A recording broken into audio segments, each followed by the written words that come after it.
श्री गणेशाय नमः। आश्रो शिव शंकर महादेव जो धुनी वारो सहाय। श्रीमद् भगवद गीता अथ अष्टमो अध्याय। श्री परमात्मने नमः।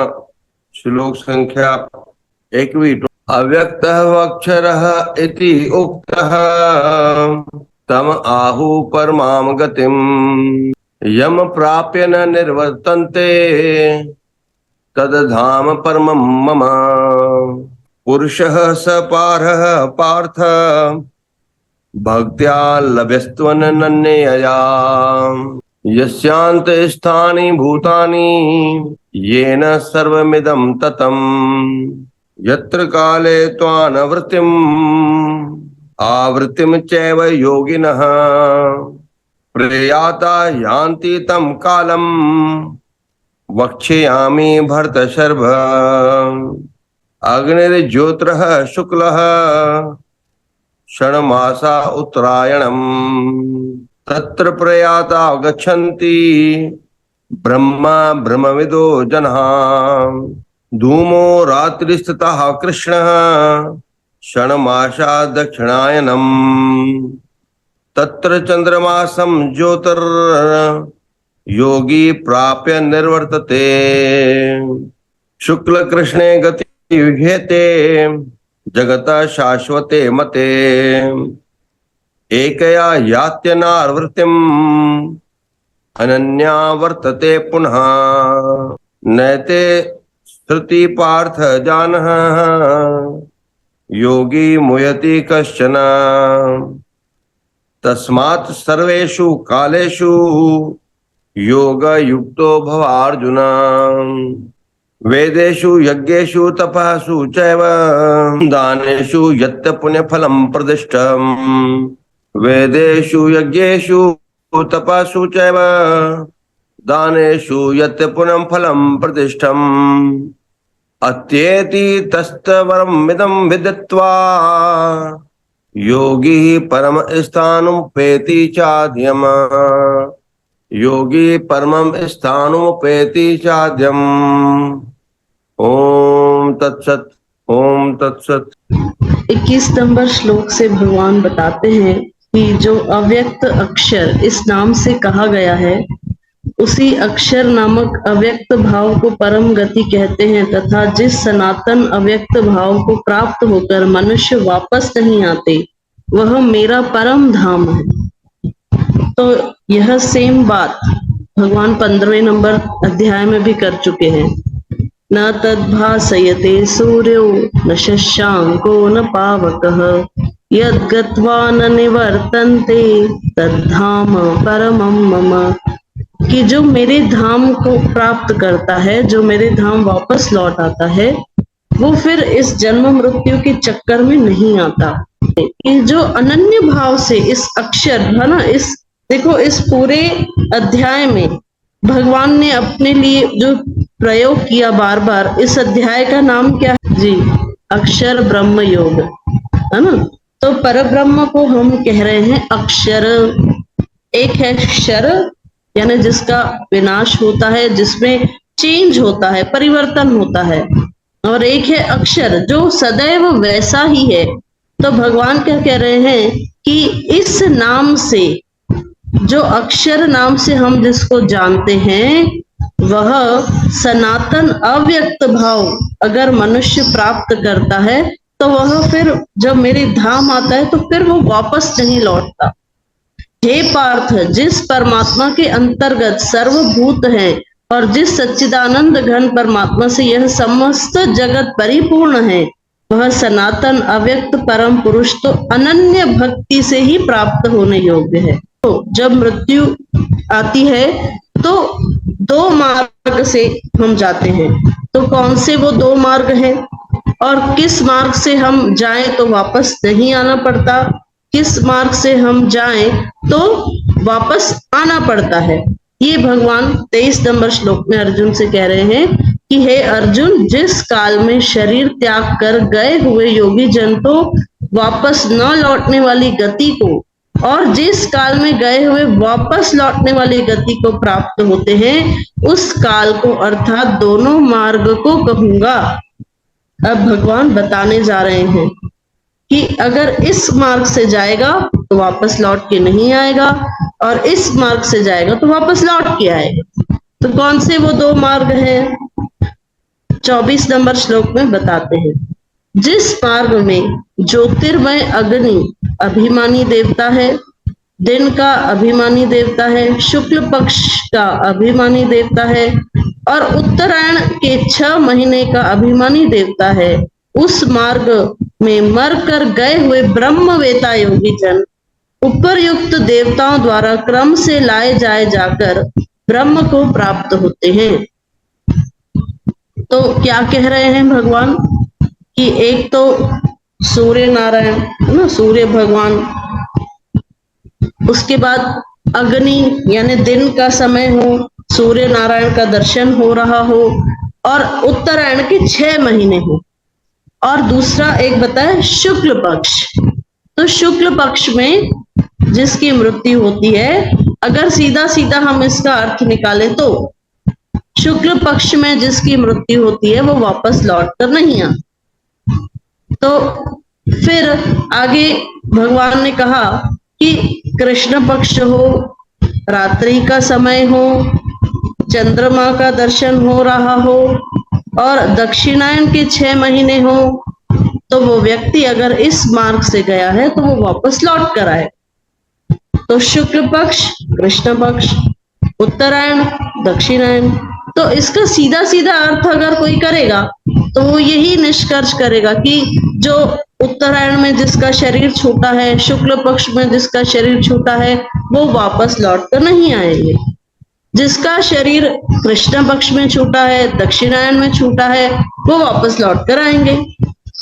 तो हमने जो सीधा सीधा अर्थ हम अधिकतर जो भगवत गीता की टीकाओं में हमें मिलता है वो यह है, लेकिन आगे के 2 जो लाइन है हम उसे नहीं ध्यान देंगे। भगवान ने क्या कहा कि जो इस उत्तरायण के 6 महीने के मार्ग से जाता है वह ब्रह्मवेता, ऐसे ही कोई साधारण पुरुष के लिए नहीं बात हो रही, ब्रह्मवेता होना चाहिए। जैसे भीष्म पितामह का बहुत ही कॉमन एग्जाम्पल है ना, बहुत ही फेमस, कि बाणों की शैया पर हैं, लेकिन क्योंकि उन्हें इच्छा मृत्यु का वरदान प्राप्त है तो वे उत्तरायण का इंतजार कर रहे थे कि उत्तरायण होगा उसके बाद ही इस शरीर को छोड़ूंगा। तो ये भी तो हम देखें कि भीष्म पितामह वैसे ब्रह्मवेता हैं, भगवान को जानने वाले।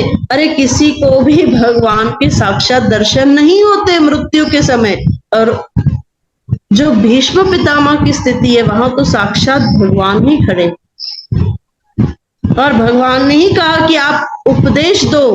और यहाँ तक कि भीष्म पितामह की स्तुति जो भागवत में आती है वो भी बहुत बहुत लोग उसकी प्रशंसा करते हैं, तो उन्होंने स्तुति भी की है भगवान की। तो केवल ये थोड़ी ना देखना है कि उत्तरायण है, शुक्ल पक्ष है, लेकिन क्या वो जो जीव है वो क्या उसने अपने जीवन में ऐसा कोई भक्ति का कार्य किया है, क्या वो ब्रह्मवेता है? लेकिन जिससे सारा जीवन ही भगवान को याद नहीं किया है, भोगों में ही डूबा हुआ है, ऐसा व्यक्ति अगर शुक्ल पक्ष में भी चला जाए या उत्तरायण में तो उसकी गति ऐसी हो ही नहीं सकती। तो आगे की लाइन पर हमें ज्यादा ध्यान देना चाहिए। तत्र प्रयाता गच्छन्ति ब्रह्म ब्रह्मविदो जना, जो ब्रह्मवेता है वह। और फिर जो आगे के भगवान ने 25 नंबर श्लोक में बताया कि जिसकी कृष्ण पक्ष दक्षिणायन में मृत्यु होती है, तत्र चांद्रमासम ज्योतिर्योगी प्राप्य निवर्तते। आगे के लिए बताया कि जो योगी हैं यानी जो प्रयास कर रहे हैं, जो साधक हैं, अभी तक पूर्ण नहीं हुई है, ना भक्ति पूर्ण हुई है, ना मुझे पूर्ण रूप से जान पाए हैं, अभी भी बाकी है, तो वे चंद्रलोक तक जाकर वहां की शीतलता को लेकर वापस इस संसार में आते हैं अपनी भक्ति को पूर्ण करने के लिए भगवान बता रहे हैं कि क्योंकि जगत के ये दो प्रकार के शुक्ल और कृष्ण अर्थात देवयान और पितृयान मार्ग सनातन माने गए हैं। ये सनातन काल से चल रहे हैं, शुक्ल पक्ष, कृष्ण पक्ष, उत्तरायण, दक्षिणायन। इनमें एक के द्वारा गया हुआ जिसे वापस नहीं लौटना पड़ता उस परम गति को प्राप्त होता है, और दूसरे के द्वारा गया हुआ फिर वापस आता है अर्थात जन्म मृत्यु के चक्कर में पड़ता है। ये भगवान ने क्लियर किया। आगे भगवान कह रहे हैं कि हे पार्थ, इस प्रकार इन दोनों मार्गों को तत्व से जानकर कोई भी योगी मोहित नहीं होता।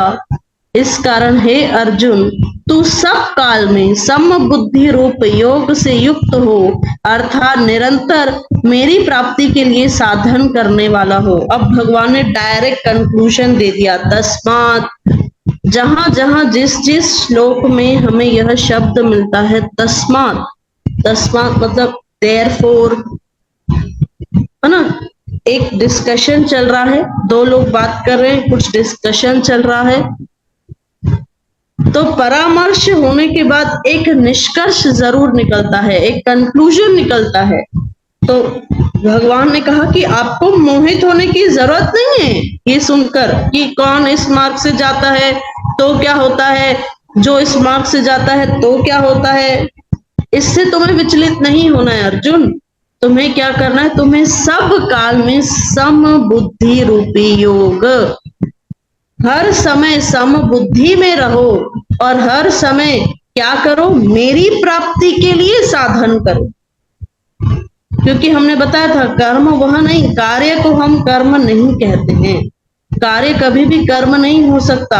कर्म वह होता है जो अपनी आत्मा के विकास के लिए हम करते हैं, वही कर्म होता है, वही सत्कर्म होता है।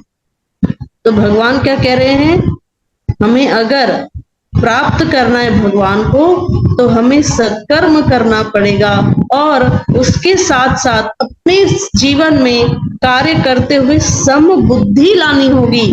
जब हम ऐसे योगी बन जाएंगे तो फिर भगवान हमसे दूर नहीं है।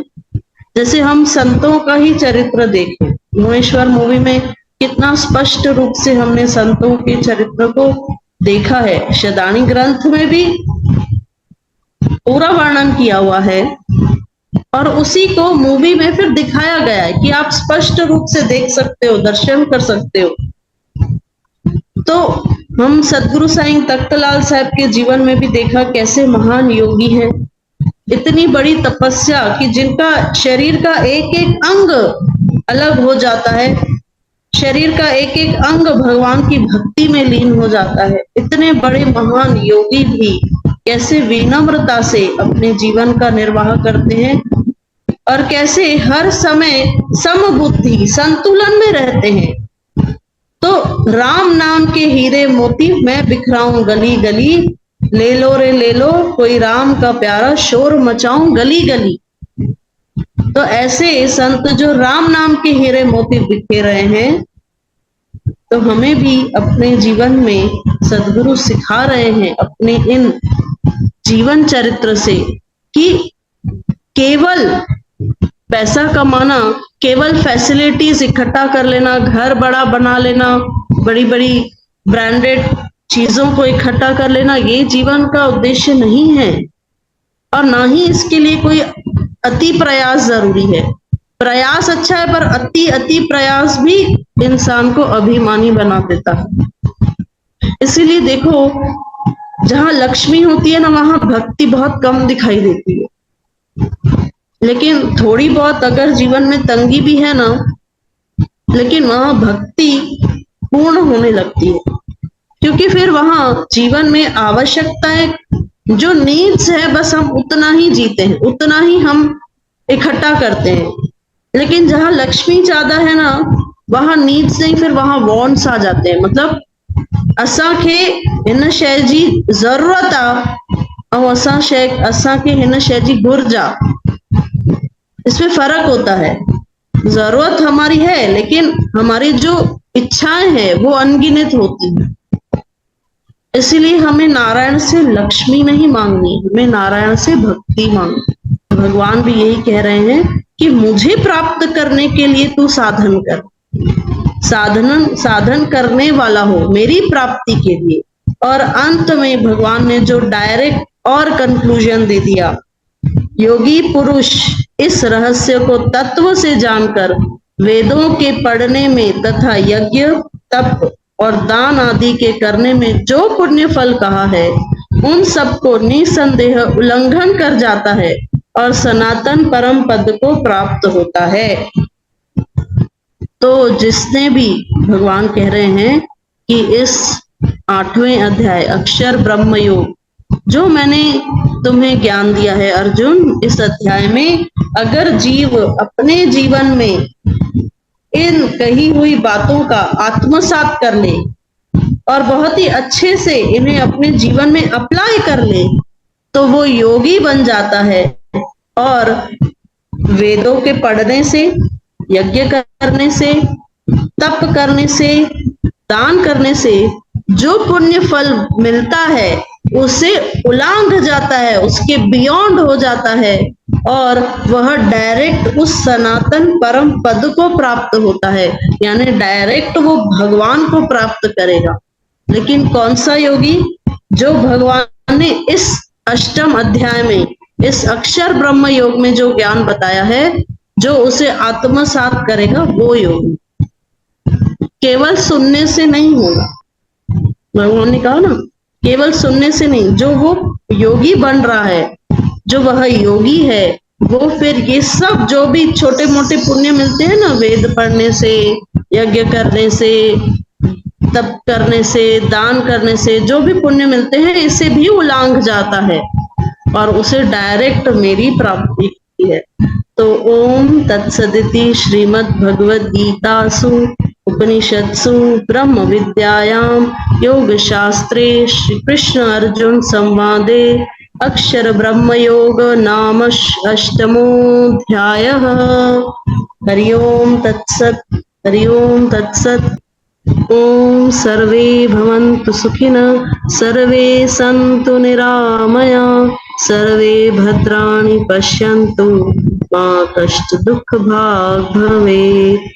ओम पूर्णमदः पूर्णमिदं पूर्णात् पूर्णमुदच्यते पूर्णस्य पूर्णमादाय पूर्णमेवावशिष्यते। ओम शांति शांति। ओम जय जय सदाराम।